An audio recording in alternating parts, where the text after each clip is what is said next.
What I wanted to talk about today are some of the clocks that we've got coming up for our fine auction on the 9th of July. The first one I wanted to talk about today is here in this box, and this in itself is a great survivor. As a clock specialist, I get huge enjoyment from looking at clocks, but strangely enough I also get enjoyment in seeing something like this.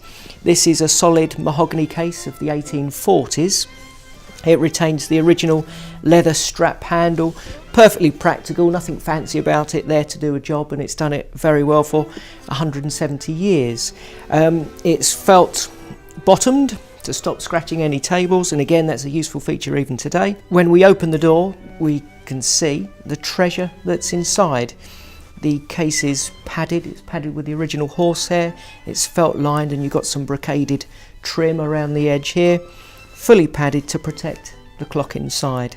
This is a mid-1840s travelling clock made by Arnold and Frodsham, the partnership that were working in London from 1843 through to 1857. It's number 823, and this dates from circa 1846 or 7, I would imagine.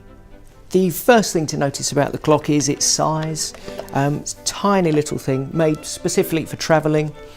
The case is in rosewood of a particularly good colour.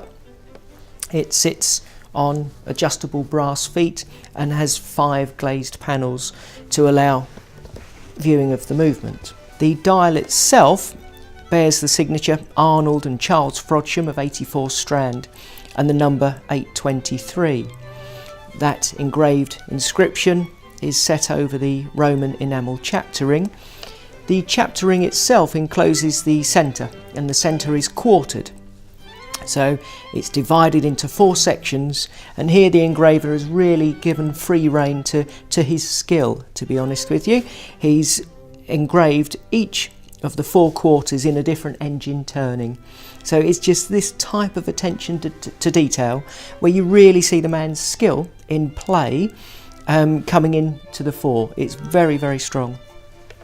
The chapter ring has the engraved centre, and then set around the chapter ring is the pierced mask, and it's set against a mirrored background. The mirrored background introduces light into the design and actually reflects light out through it as well.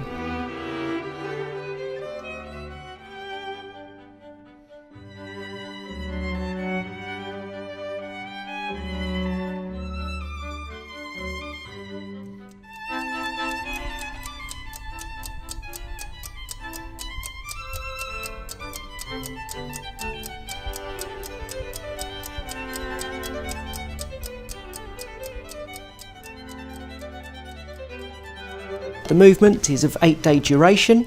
It's a twin chain fuseau movement.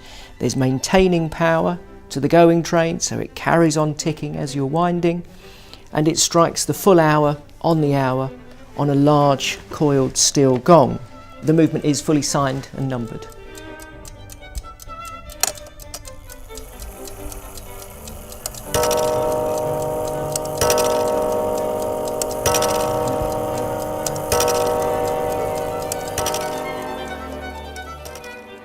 The market is still very strong.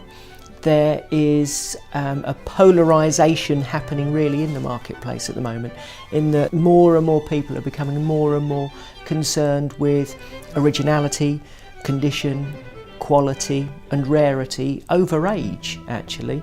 Clocks of the 17th century, of course, always will be very, very commercial. It's the beginning of the clock world that we see today. And there is a clock that I'll be talking about later by Samuel Knibb. This clock is a very exciting find, not only for us here at Bonhams, but also the wider horological community.